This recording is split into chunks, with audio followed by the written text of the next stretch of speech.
Why wait to earn the degree you deserve? You have the experience, you have the knowledge. Now's the time to get the credit for the work you've done and earn the recognition you deserve by starting your comeback at Purdue Global. It's time to earn a degree you'll be proud of, a degree that employers will respect. It's never too late. Never too late to come back stronger and move forward in your career. Start your comeback today at purdueglobal.edu, Purdue's online university for working adults. This episode is brought to you by Navy Federal Credit Union. It's a special thing to be a member of Navy Federal because they are a member-owned, not-for-profit credit union that invests in its members with amazing rates and low fees. That's why members could earn and save more every year.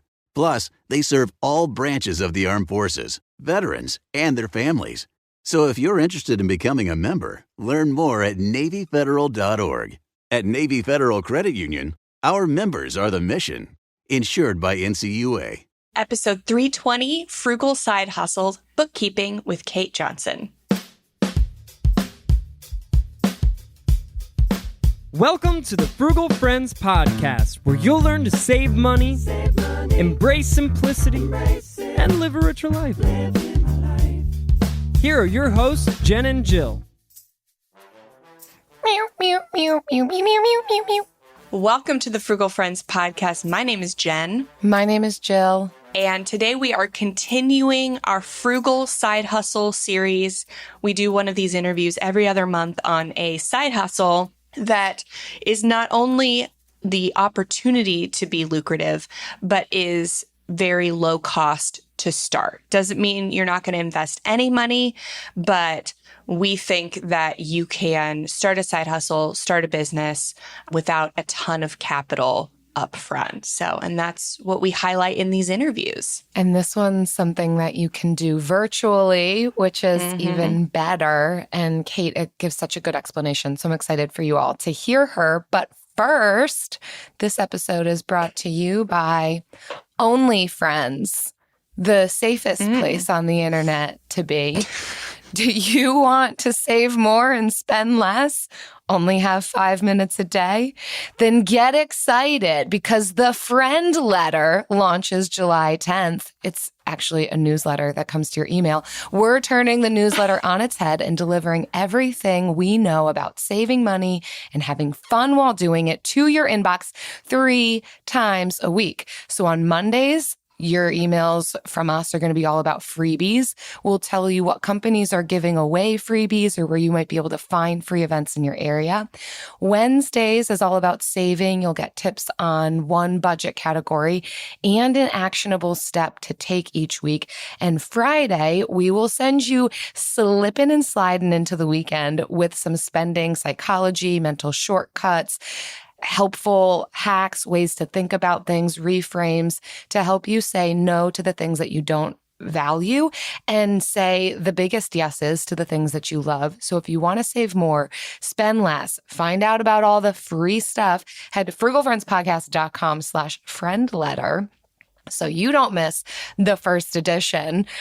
OnlyFriends, what I wanted the newsletter to be called. And was vetoed. But now it's called Friend Letter, so yeah. Don't go to OnlyFriends. I don't know what you'll find, but it won't be not us. Promoting that, unfortunately. For sure. All right. So we are super excited about the Friend Letter. It is chef's kiss. So good. This is the second time I've done that today. Yeah. Wow. It's the morning, too. I know. If you are interested in side hustles, which if you're listening to this episode, I anticipate you are, we have several other, we do these every other month. So we've got like episode 308 on becoming a virtual assistant. We have episode 293, how to start a cleaning business. Episode 278, how to get into running Salesforce for companies. And so this is going to be something similar to Salesforce in that this is something a little more specialized. It is moreover free to learn how to do. It's going to take you several months to learn how to do it. It is maybe not as lucrative as Salesforce, but depends on how niche you can get with bookkeeping. But it doesn't take as long to learn. So definitely check out, just search Frugal Side Hustle, either on where you're listening to this podcast or on our website, frugalfriendspodcast.com. And you can see all of our interviews with people who have started frugal side hustles. But I'm really excited for this interview because I actually heard Kate Josephine Johnson on the Side Hustle show like 5 years ago. And so I loved her then. I had no desire to start a bookkeeping business. You will find out why. But so she has been doing this for a while, and she is just cut to the chase, no BS, lovely friend, and a friend who I met like a half hour ago. She owns Heritage Business Services, which is a virtual bookkeeping firm serving small businesses. And she's helping others build virtual accounting careers with her bookkeeping side hustle community on Facebook and her Substack. So this was just a great episode and so excited to share with you. Let's get into it. Hey, Kate, welcome to the Frugal Friends podcast. We're so excited to have you here. Oh, I'm so glad to be here. Thanks for inviting me. So let's get into this. Tell us, what is bookkeeping, and do you need like a certain degree to do this as a side hustle? All right. So bookkeeping is just the recording of the financial transactions of a business. You spend money, you make money, you pay yourself, maybe you buy some equipment, but it's basically recording that where it goes in typically one of three financial statements in accounting. There's the profit and loss, balance sheet, cash flow statement. That's like the accounting fundamental side. Bookkeeping typically is like kind of compared to taxes. It's not taxes. So there are accounting professionals who like the day-to-day stuff, and there are accounting professionals who like the tax stuff. Some people do both. I only do bookkeeping. I don't do tax. Smart woman. Yeah. Yes. That's how I feel. So, at the end of the day, in a way, it's kind of simple, right? Like the way I explained it, it's recording the daily transactions of a business. But I would say, I think it's a lot more complicated than that. People study accounting for years to get a degree. You don't have to have a degree to do this. I don't have a CPA. That's kind of the capstone credential for the accounting profession. And bookkeeping, to me, and accounting is kind of the umbrella term. And there's bookkeeping, audit, tax. There's like underneath the word accounting, and you can. You don't have to go all the way to get your CPA. A lot of CPAs make terrible bookkeepers. Okay, like they don't like it. They would rather do tax, or they'd rather do more advice stuff rather than clicking around and categorizing every transaction and building financial statements and that sort of thing. So, but I do think you need education. I think it can be self-taught. There's no, in America, there's no formal credential that is required to be a bookkeeper. In some foreign countries, I don't know how global y'all's audience is, but I think like Australia and England, there is like a credential to call yourself a bookkeeper, probably some more places than that. But in America, anyone can call themselves a bookkeeper, but my goal and kind of some of the stuff I do is make sure people are good at the job when they want to do this. But a lot of people learn just from online courses, or you can buy textbooks, and then you can take software training. So textbooks to learn the fundamentals. All the software programs that are in use now, like no one's doing general ledgers on paper, right? Like that's the olden days. It's all in the cloud now, and all those software companies have extensive training on how to use their software. But garbage in, garbage out. If you don't know what you're doing, then using the software, no matter how much you're clicking around, you can still make big mistakes. So that's some of the ways people learn, and that's kind of what bookkeeping is. Well, that's a great bookkeeping is not something, from what I'm understanding, it's not something you need like an accounting degree in, but it is specialized enough to where if you get some education that you can charge more for your services than just being like a general VA or something like very lower barrier to entry, but it's not super hard from what it sounds like. I mean, it has a degree of difficulty, but it's not like a high barrier to entry. One phrase I always keep saying is like, it's not rocket science, but it does take time to learn. If you need money tomorrow, don't go hang out your shingle saying you're a virtual bookkeeper. There are, you could be a pressure washer or a babysitter, or like that's if you need money tomorrow, right? If you need money, but if you want to build like skill-based business, skill-based income stream, it doesn't take 5 years to learn it. It might end up, lots of people have had accounting. Like if you have a college degree, like there's a good chance you took like 1 or 2 accounting classes and then changed your major or, took something else. So I think that a lot of people have 1 or 2 classes in accounting, even not formal classes, not at a college necessarily, but just like true like fundamentals training. You're going to know quickly if you like it and if you're inclined to it and if you want to dig in more, because it can get complex because business owners do crazy things. And it's when they do the crazy things, that's when your knowledge of accounting is tested. If they just send an invoice and then maybe buy a Zoom subscription to run on a computer, that's easy. When they need payroll, when they're paying estimated taxes, when they want to start a retirement plan, when they buy a truck, like that's when it starts to get harder. Yes.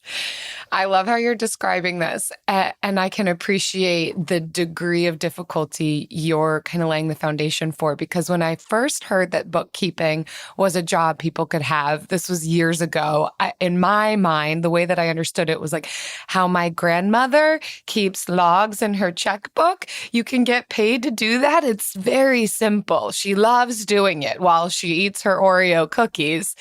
And then now that I've like dug into the finances of businesses and our own business, it gets complicated, and you really have to have attention to detail that many business owners, especially entrepreneurs, don't want. And so finding people who are good at that and kind of have a knowledge of how do I allocate this? How do I understand this transaction to be able to set you up well when it comes to tax time?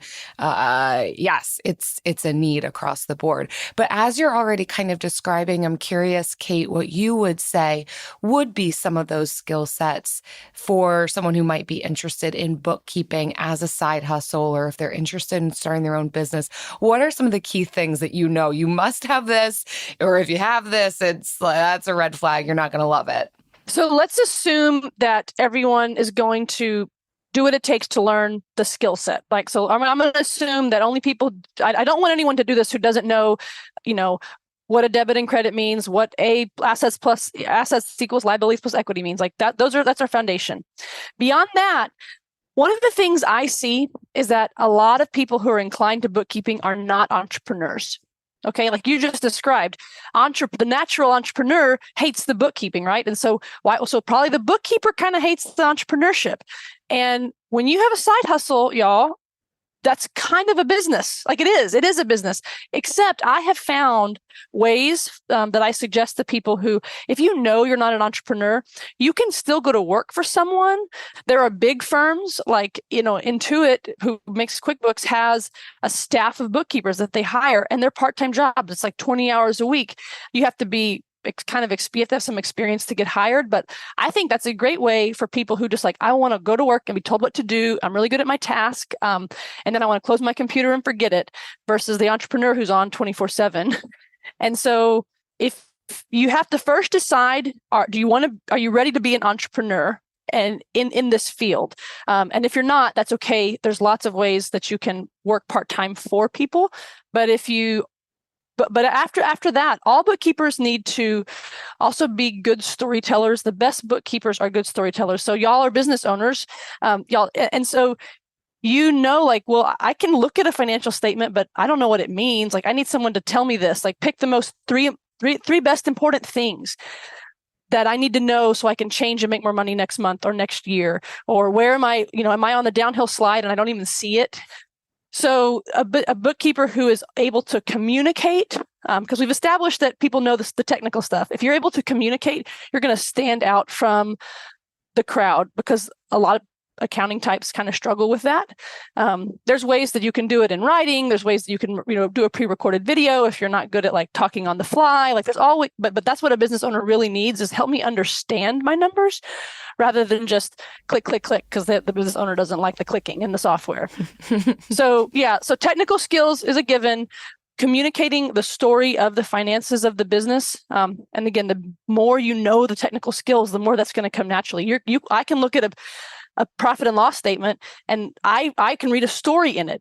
But that's because I see them a lot. I know them like the back of my hand. I know the red flags. I know the trouble spots. I know where all the people say where the bodies are buried. I know where that happens in financial statements, and can point that out to a business owner. What other skills? I'm going to say one more. In today's age, you need to be like tech curious. The accounting, like if you want to make a good living in this industry, we're not grandma, right? We're not paper ledger anymore. To make a good living, we have to, the best way to do it is to value price your services. So I'd come to y'all and say, Jen and Jill, I'll be your bookkeeper. It's going to be $500 a month.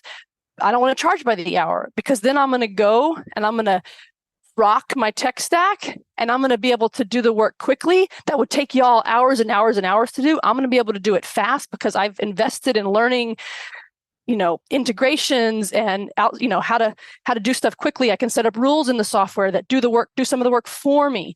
Then y'all are wowed. My clients are wowed because I provide them what I needed, but then I'm able to go get more and more clients because I'm not having to do the slow work that grandma used to do on pen and paper. So tech curious is a good way to describe that, because there's so many apps coming out, y'all, that help us do our job, but you can't be scared of it. Yeah, that makes sense. That was going to be one of my questions with someone might think, oh, I'm very detail oriented. I love working with numbers. But if you aren't comfortable learning a new software and the clicking around, that could seem to me like a barrier to entry into this. But Yeah, but I love tech curious. You don't have to be like IT, like coding lover, but just open to learning new tech. That's awesome. My mom is a bookkeeper, and she like has to take some QuickBooks classes every so often to learn even the new same software, new features sort of thing.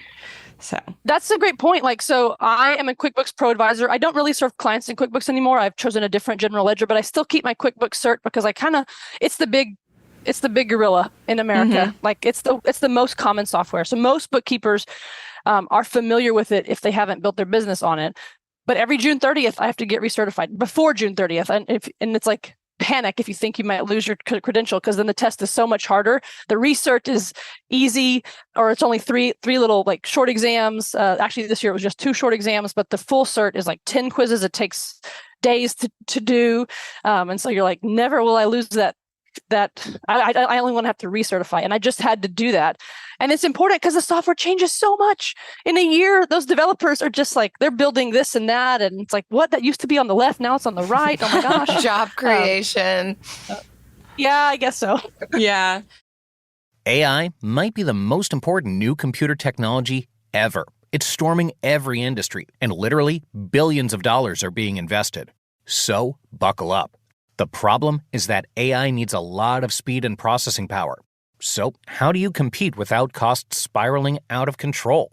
It's time to upgrade to the next generation of the cloud, Oracle Cloud Infrastructure, or OCI. OCI is a single platform for your infrastructure, database, application development, and AI needs. OCI has 4 to 8 times the bandwidth of other clouds, offers one consistent price instead of variable regional pricing. And of course, nobody does data better than Oracle. So now you can train your AI models at twice the speed and less than half the cost of other clouds. If you want to do more and spend less, like Uber, 8x8, and Databricks Mosaic, take a free test drive of OCI at oracle.com/strategic. That's oracle.com/strategic. oracle.com/strategic. We know New Year's resolutions often don't stick. In fact, on average, they last around 30 days. So if saving money is on your 2024 resolution list, here's a foolproof way to stick to yours. Switch your phone provider to Mint Mobile. For a limited time, wireless plans from Mint Mobile are $15 a month when you purchase a 3-month plan. That's unlimited talk, text, and data for $15 a month. For those of you paying close to $40 a month for just one phone line, this means a savings of $300 over the course of the year. We especially like Mint because all plans come with unlimited talk and text, and high-speed data delivered on the nation's largest 5G network. To get this new customer offer and your new 3-month unlimited wireless plan for just $15 a month, go to mintmobile.com/frugal. That's mintmobile.com/frugal. Cut your wireless bill to $15 a month at mintmobile.com/frugal. Additional taxes, fees, and restrictions apply. See Mint Mobile for details. So for somebody who thinks they want to get into bookkeeping, either working for a company or maybe doing freelance, where do you go to learn how to become a bookkeeper? Let's talk about that question first. Like, should you choose a software to learn? Is it general? Like, what does the learning process look like starting out? I got lots of thoughts on this. So there's free accounting fundamentals resources. There's paid accounting fund. Like there's a website called accountingcoach.com. It's my favorite thing to recommend. That is like accounting 101. And you can even buy like the flashcards if you want to, like we're talking like school, y'all, and it's free. And you can pay for tests. And with entrepreneurship, there's a lot of confidence issues. And sometimes like if you can pass a test, you might just like confidence will explode because it'll help be a signal to you because, I'm looking over my shoulder and there's no one here but me. Like who's telling me if I know what I'm doing, right? So Accounting Coach does have tests you can pay for, but there's all sorts of like just those kinds of free resources. Now for the entrepreneurship, there are a lot of ways to teach you how to become an entrepreneur. There are a ton of bookkeeping, like become a bookkeeper courses. Some are better than others. I have thoughts about that if we want to go in that direction. But generally, I like it to be someone who's actually run a bookkeeping business. And for me, I like it to not be a membership style because I think every one of us is going to continue to have questions. And so I'd rather pay an all-in price for my course, knowing that I'm always in and I can always get the support. I've started to sway away from monthly training that also then requires me to pay infinitely for months, even if it's a small fee, because I'm going to have a question 3 years from now that I still need help with. And then for the software, I recommend, I'm using FreshBooks, and feel free to come and use FreshBooks with me. I'm not trying to discourage people. It's just a much smaller market. So I'm trying to play the niche play, but I recommend people get certified in QuickBooks Online and in Xero. Those are the two largest cloud-based general ledger. And you want to be cloud-based so that way you can move wherever you want. We can go on our sabbaticals and still keep our clients or take the RV trip around the year, be cloud-based. And QuickBooks and Xero both have free certifications on their software. And that's going to be a great way for you. It's basically their teaching tool of how to get people brought up to speed quickly on their software. And if you do both of those programs, you can do one, depending on your background. Like if you've got Xero background, it's going to be longer, but you can do them in a week or so. And then I think you'll learn which software you like best. And then I suggest you pick one. You're not going to be good at either if you are using both, but you can become an expert if you really make yourself wrestle and it's hard because someone's going to come to you and say, hey, will you do my books in this other software? And you're like, but I'm trying to only take clients in this one. And if you can say no, there'll be another one a couple weeks later or a month later, and you'll be glad that you're not splitting your time into general ledgers. And then you just described you can kind of know what your style is in a week. What would you say would be overall kind of time investment, maybe even cost investment for feeling ready for your first client? Oh, man. It really just depends on the background you have. A lot of people come at this because they've been in accounting. You're in corporate finance, and so you've done accounting for one company, and maybe it's a big company, 2,000 people, and you're in the accounting department. That person's going to move more quickly, but they might not have ever worked in QuickBooks Online or Xero. They're using some huge ERP system, and so they might just need to learn a technical software, and they're like, oh yeah, I know in my software, this is how I made an invoice. And in QuickBooks, this is how I make an invoice, because it's all parallel. We're all doing the same things. We're creating invoices, recording expenses, getting reports ready. Everyone can do that. So you just have to figure out what's more intuitive to you. It's just a matter of how the software was built and maybe how your brain thinks. So the time, it's hard to say. I truly think it's longer than you think. I would say it's probably, if you've never done small business bookkeeping, you're looking at months before I think that you're ready. But then everyone always says, like, take your first. I don't know. I'm not the best.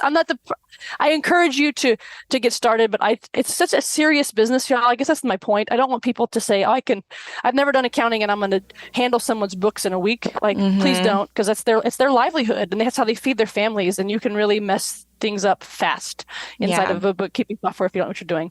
For cost, the course that I took to get started 5 years ago, and I have an MBA, so I had some accounting background. I had some entrepreneurship like training, sort of, although my MBA was like 10 years old whenever I started to do this. So it's not like it was fresh. I wasn't fresh out of school.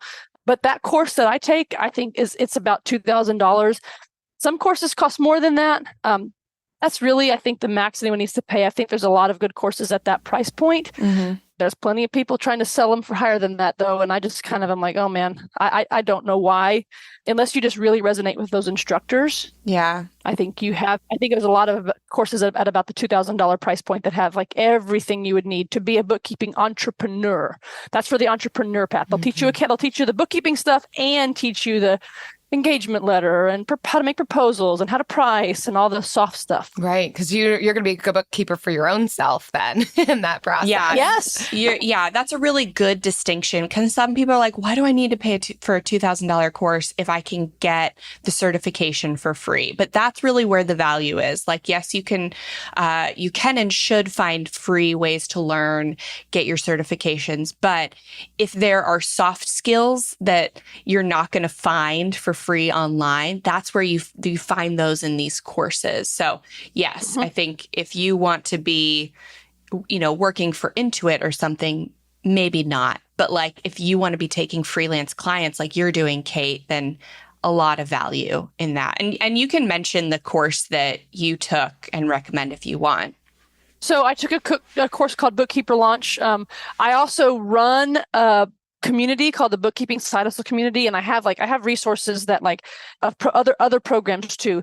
That course changed my life. I will say that, but I think that was 5 years ago, and there are a handful of other courses that are honestly equally as good. And I love my instructor. I just was at his conference, like literally yesterday I was at the conference for his students, 600 people.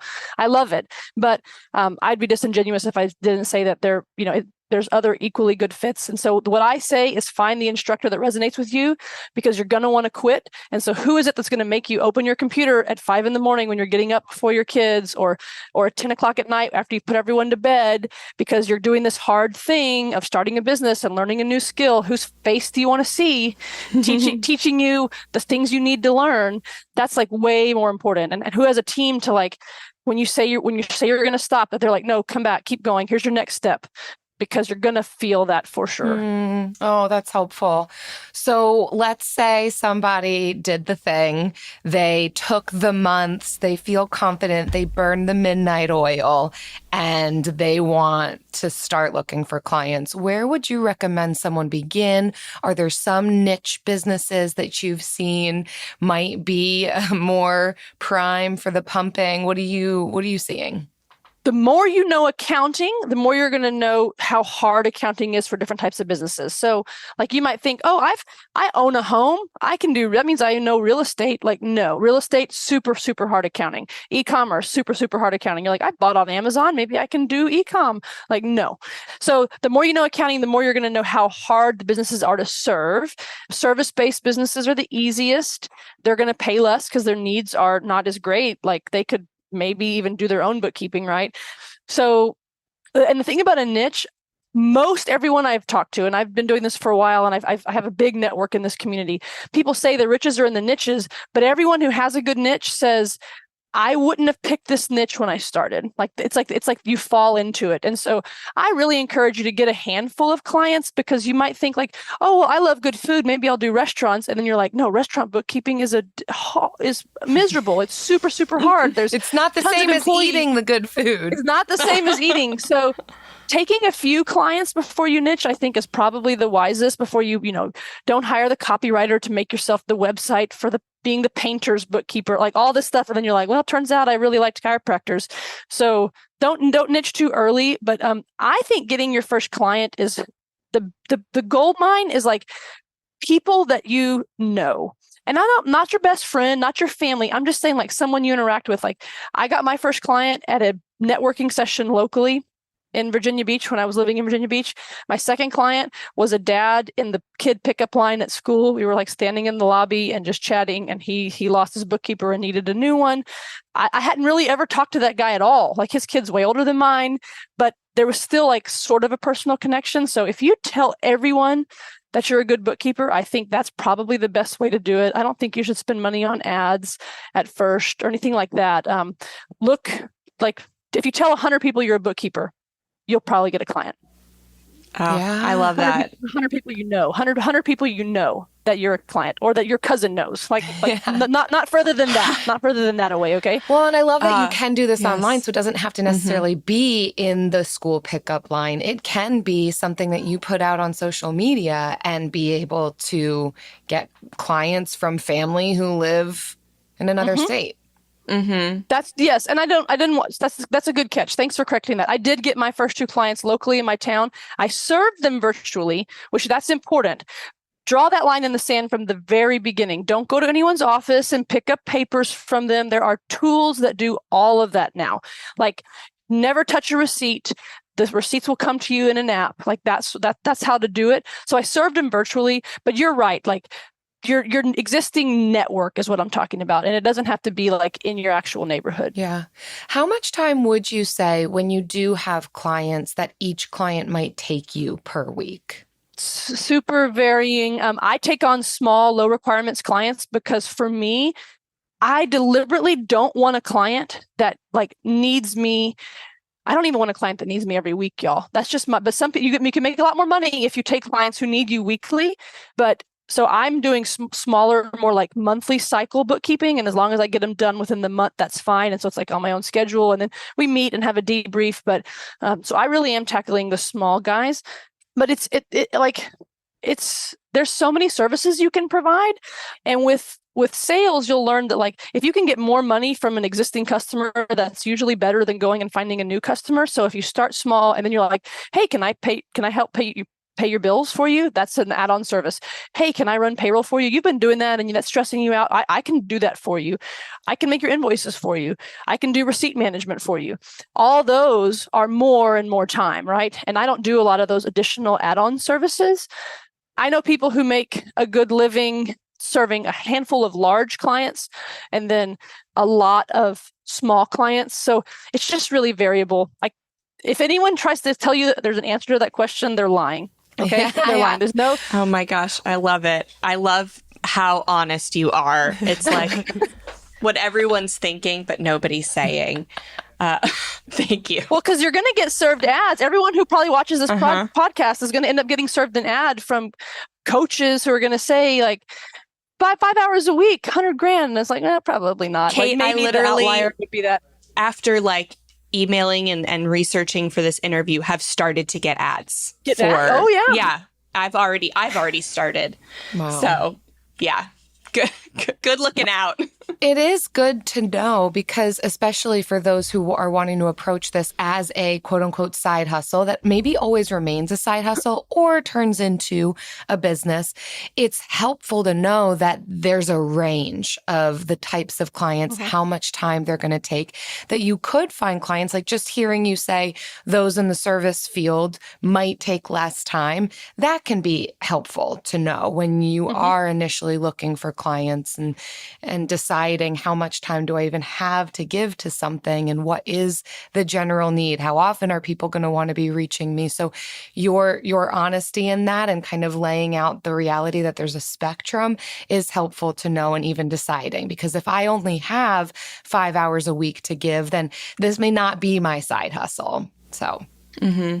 Well, and I want to say, like, for me, if you the courses nowadays, most courses nowadays are going to tell you to do what's called value pricing.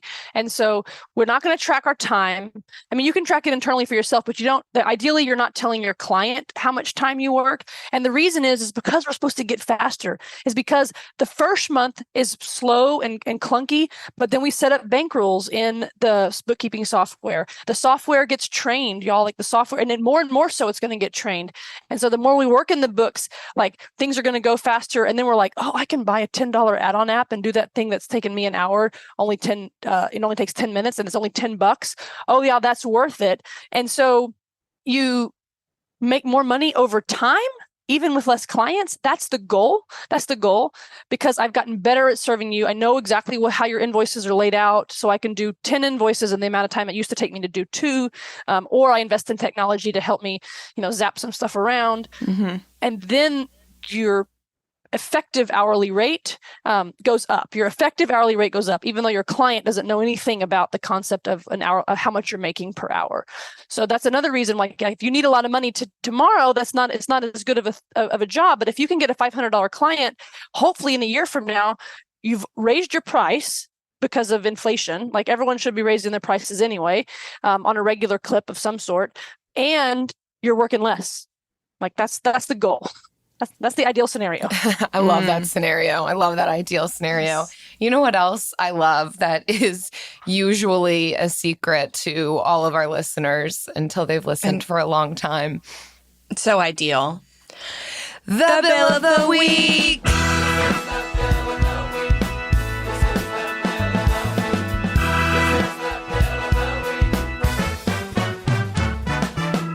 That's right. It's time for the best minute of your entire week. Maybe a baby was born and his name is William. Maybe you paid off your mortgage. Maybe your car died and you're happy to not have to pay that bill anymore. Duck bills, Buffalo Bills, Bill Clinton. This is the Bill of the Week. Kate, every week we invite our listeners, our guests, to share with us their favorite bill for the week. And we are excited to hear yours. All right, I'm excited to share. So we're a military family. So my bill of the week has to do with the bill for entertaining your family. If you are at all affiliated with the military, y'all, I am for many years, my whole marriage, but we haven't taken advantage of a lot that the military offers, but we are living on base right now temporarily in our new duty station. And there is so much that they offer. And so my bill of the week is figuring, like, we went paddleboarding, we've gone bowling. There's a movie theater with like the newest movies for super cheap. And so if you are at all affiliated with the military or have a military friend who can get you on base, you can go rent a paddleboard for $5 if you're in Fort Worth, where I am. Every base is different. You can rent RVs. The office is called the MWR, Morale, Welfare, and Recreation Office. And you can get their job is to keep sailors and soldiers, entertained and, morale up, and take advantage of it, because we hadn't for a long time. And so my bill of the week is take advantage of the MWR morale and increase your family's morale for very low amounts of money. Yes. Wow, I love that one. Unlike I had no any idea. other bill we've gotten. Yeah. Yes. That's so fun. I had no idea something like that existed. So I'm super glad, A, that it does exist, and B, that more people are going to take advantage of it now. Yes. I hope so. Go if you live near a base, look at the list of stuff that they offer and go camping. Cool. Yay! Yeah, I love that can be available to even friends and family of those in the military, not just those serving. That's great. Mm-hmm. Well, if you all listening have a bill that you want to submit, if it has to do with living on a military base and the things that are available to you, or anything else bill related, we like to keep it vague. Visit frugalfriendspodcast.com/bill. Leave us your bill. We're just arms wide open over here, ready and waiting. Maybe your commander's name is Bill. Just send him on over. Send Commander Bill. Send him to Jen. What? Just to leave a bill of the week. We all agree that reducing carbon emissions is a good thing. And once again, Toyota is leading the way. Yeah, we hear a lot about fully electric vehicles, and Toyota, they got them with more on the way, I'm telling you. We also know a BEV is not for everyone, whether it's because of cost, range, or if you're like Ray and you're going to start freaking out, oh no, I can't find a charging station when that battery gets real low. Yeah, plus the raw materials used to manufacture batteries are limited. Enter Beyond Zero. So Toyota's vision for a carbon neutral future in vehicles and in manufacturing plants too. In the years ahead, trust me, it's happening, baby. The materials used to make just one long-range battery for an EV could be used to make batteries for 6 plug-in hybrids or 90 gas-electric hybrids. That's why Toyota's position today is electrified, diversified, empowering you to choose how to reduce your own carbon footprint with the vehicle that's right for you, a hybrid, plug-in hybrid, or battery EV. So shop, learn more, or get details at toyota.com/beyond zero. Toyota, let's go places. Vroom, vroom. It's never too late.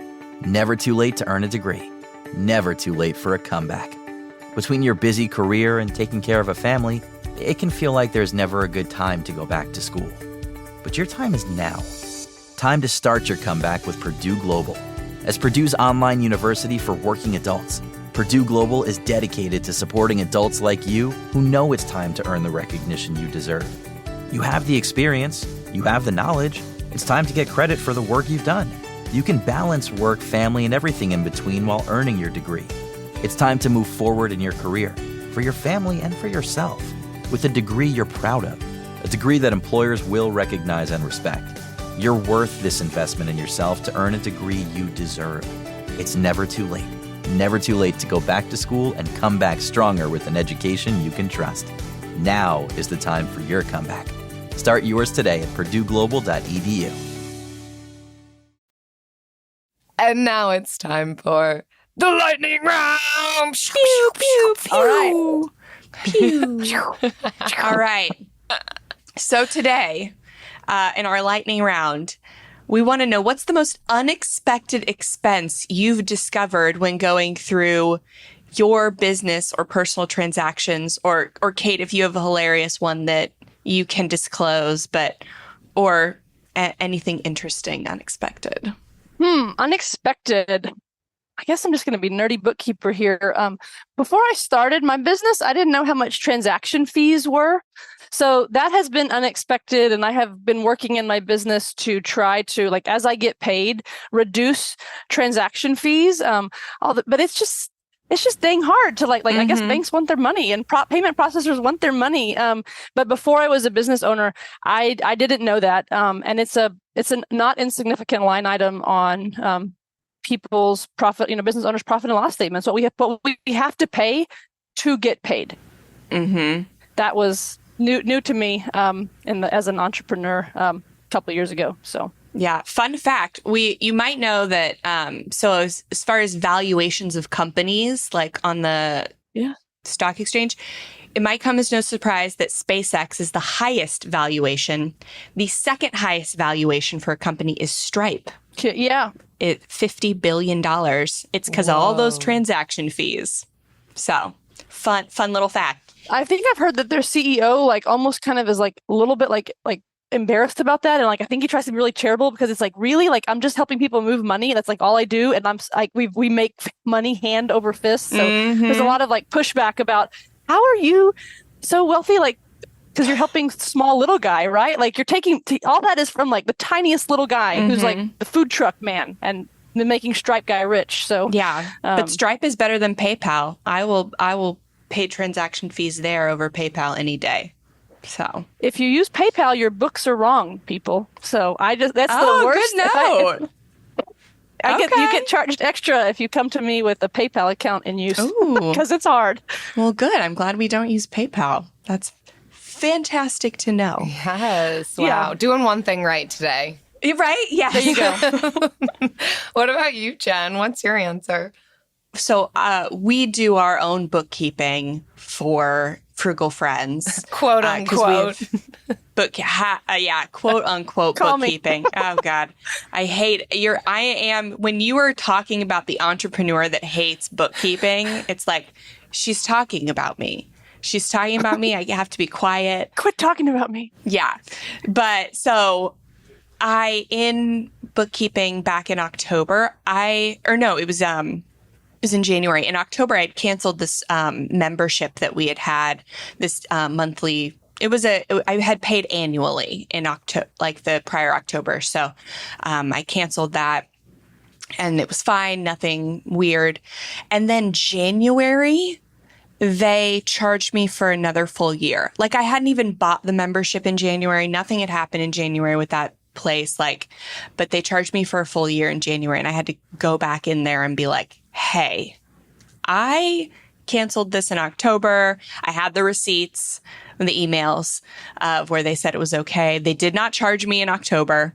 I canceled in enough time with the terms and conditions. Yeah. For some reason, they just randomly charged me like $1,000 in January or something. It wasn't $1,000, but yeah, and I had to get that company refunded.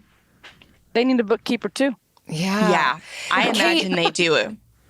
Is that was a the type dumpster of thing fire. that would be like a bookkeeper's responsibility to also be ensuring that these things that were canceled are not being charged again? Or who would that fall on if you were paying a bookkeeper? So like I wouldn't fight the battle for my clients, but there are bookkeepers that would. Like, it just depends on what level of service you're getting from them. I would say that's becoming more of like a controller, like getting close to like having like an in-house like full accounting person. Where I'm more of like a compliance person, so like I'll make sure that your reports are ready for tax time. But that's all deliberate. Come to my Facebook group and y'all can learn about like different ways to do entrepreneurial bookkeeping. Some people do love to be like the full in-house person, do all the extra controller work, So that bill that got charged extra was a fluke, but someone who has a bookkeeper is going to maybe even notice that faster. And so the bookkeeper is going to say, this has always come in October. I don't know, like, did you rebuy this again? Especially if we report on like variances, like, your education. We agreed that y'all were going to try to cut education category this year. That was one of your goals, but then you went and blew $1,000. Like, what's going on, gals? So that's the kind of conversations a bookkeeper could have. And then you'd have to decide, like, okay, I got to go send the email. And like, for me, I wouldn't be the one trying to get the refund for my clients, but some bookkeepers would do that. Yeah. Yeah, that's helpful. There's so many different things, like all the different words you've been using, like the controller, the compliance, or the actual bookkeeping, or the I did tax, not know or what the a controller accounting. was. And I still don't fully know what a controller is, but I know it's a position that I had, that somebody held at the last company I worked for. They were the controller of the company. Could and you I imagine thought that was what very cool. life at home with them looks like? She seemed like a nice I am woman. the controller. Do you know what my title It's just like is? the boss accountant. Yes. You know, if that were my title, though, I would be milking You that would- all no. day and night. It would be really hard to be around you. You can give yourself that title. Y'all are the boss, right? Just like you can title yourself whatever you want. Co-host controller. Yeah. Okay. Wow. Well, Jill, it's your turn. Ugh. In my personal life, my unexpected expenses that I'm discovering is related to my own stupidity.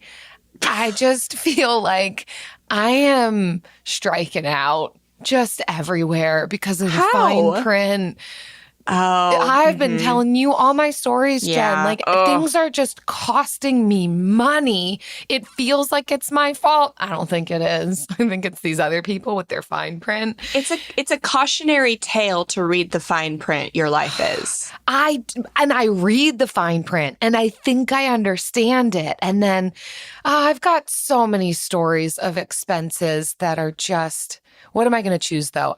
You know what? I'm going to go with, I'm going to take a hard left turn and talk about the time when Eric and I had a renovations business.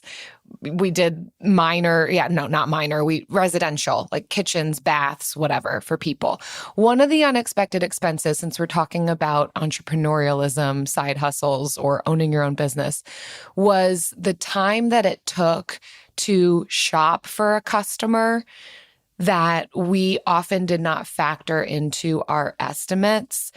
And I think that this happens in a lot of different types of businesses, those additional time pieces that you're giving to a client that isn't necessarily the me installing the kitchen cabinets in the room, but me needing to go online and look for this or that or the dimensions or return something. And that just ate up so much of our time and profits by the end of the day. Like our hourly wage became so minimal because the unexpected expense of our time to be doing some of these things that we just hadn't factored in. So I don't know if if that like relates at all to bookkeeping, but I feel like the time that you put into things that aren't necessarily like me inputting or doing the job that you technically hired me for, but these kind of like ancillary tasks, I feel like always get forgotten. It totally relates to just entrepreneurship in general. Like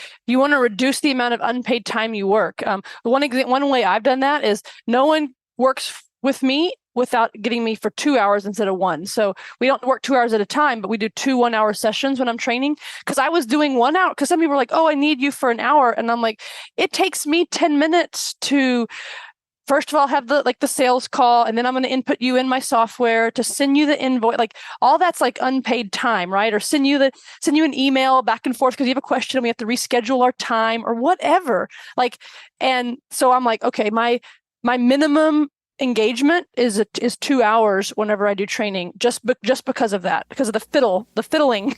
Yeah. And when you value price bookkeeping, you do leave yourself open for a crushing your hourly rate one month. Like if something bad happens and you still have to deliver, like if an app gets disconnected or if an app duplicates things, like the client's not going to pay you to fix that because you said it costs you $350 a month for your reports or $500 a month for your reports. And you're like, crud, like sometimes it's not all unicorns. But the idea is that over time, like value pricing is better. But yeah, there's plenty of unpaid time and mistakes in pricing. Oh, yeah. Well. Oh, Kate, thank you so much for all of your insight. Where can our listeners who are interested in bookkeeping as a side hustle get more from you specifically? For the last year, I put most of my heart and soul into my newsletter. It comes out every other Saturday, and you don't even have to give up an email to get it because I'm anti-email marketing a little bit. So you can go to bookkeepingsidehustle.substack.com, and in there, you can read the archive since I've moved to Substack, which was about a year ago.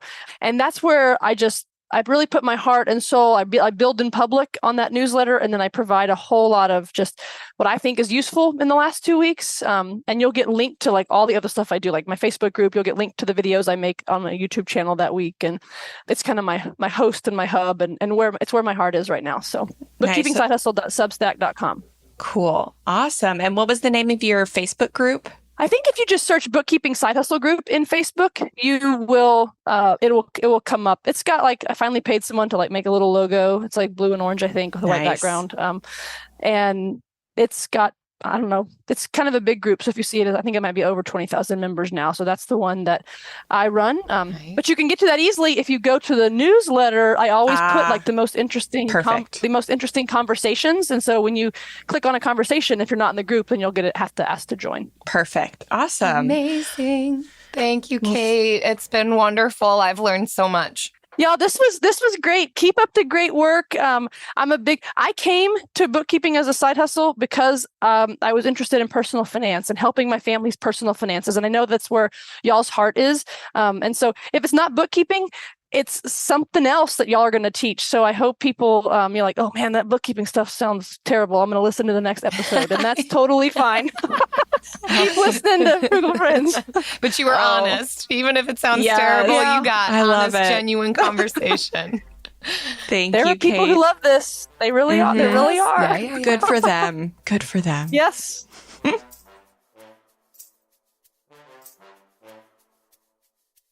Welp. I don't think I'm going to leave you for bookkeeping, but oh, thank God. If I ever did, I think I would want to learn it from Kate. I said that to her after we stopped recording, but the way that she talks about it, delivers it, I just feel like I trust her. And I love that when it comes to learning from somebody, getting the tools and tricks. So yeah, she's not selling you on anything.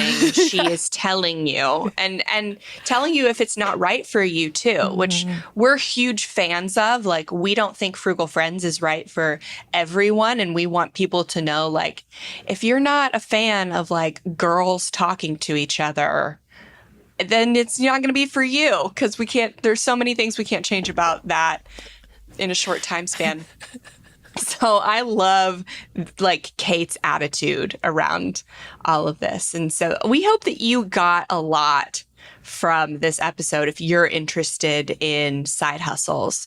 And so thanks so much for listening. We personally have a membership, and we love to include our listeners who are paying off debt into this community where we're doing monthly challenges.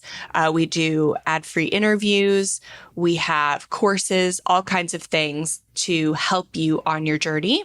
And we want to congratulate one of our members for a big win, Jacqueline M. She says, at the end of last year, I vowed to not buy any new or used, in quotation marks, or maybe those are asterisks, clothing in 2023. So far, so good. I have plenty, and even buying used clothing that you don't really need takes up money, time, and resources. I have nice rewards, nothing over 150, by the way, no yachts or jets. I tied to each debt payoff and savings goal I have to keep me motivated. So her external motivation rewards. I've heard you shouldn't tie buying material things to trying to curb buying material things. And I get that, but I find that it keeps me focused and motivated. Maybe someday I won't need to think that way, but right now it helps. I actually disagree. I think your rewards should be as closely related to the thing you're giving up as possible. So just in a healthy, as close as possible. So. Hot take Tony over here. Jacqueline, this is amazing. And I can't believe that you're halfway through the year on hitting this goal of not buying any. And I feel like I hear people say, oh, I'm not going to buy any new clothing. But then the shortcut loophole is used clothing. And you can feel way better about that. But if you're still just buying things that you don't need, that you're right. It's still a waste of money, time, resources. So I personally am very impressed and well done, and hope that you feel good about the accomplishments that you're making in your finances, but also life, because I think these types of things prove to us what we're capable of, maybe when we thought that we weren't. So well done. Thank you for listening. If you want to check out our membership, where we have all kinds of goodies to help our members, then head to frugalfriendspodcast.com/club to check out everything we offer and see if it's right for you, because it's not right for everyone. See you next time. Frugal Friends is produced by Eric Siriani.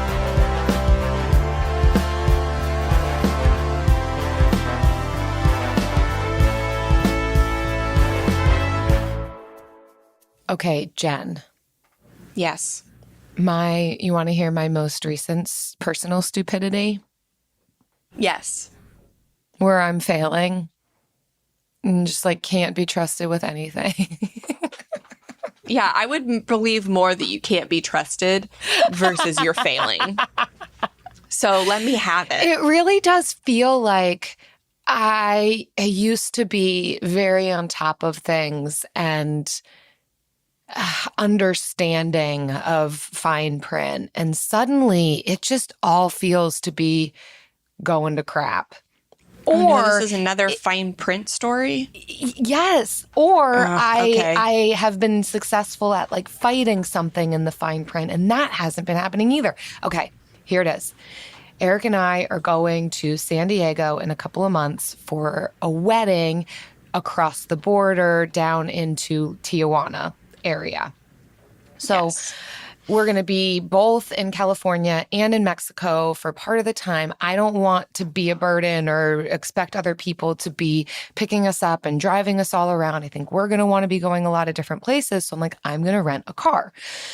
So finally find a car for a reasonable price, about to pull the trigger and looking into, okay, well, will I be able to cross the border in this car? Thinking it's San Diego. People are constantly crossing the border into Mexico.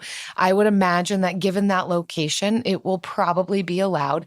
In the fine print, it does say, just as a general statement for the entire rental company, not location specific, that there are some places that have geographic specific restrictions. So I'm thinking, okay, maybe that's the case, but given their location and how much of a tourist thing this is to cross the border, it's most likely not the case. But if it is, I'll just cancel it. Now, it does say a $50, like if you cancel before 48 hours, they are going to charge you $50. Like it's not an entire refund on this car rental. I just wanted to pull the trigger. This is my bad. This is me. This is me not doing what I should have done.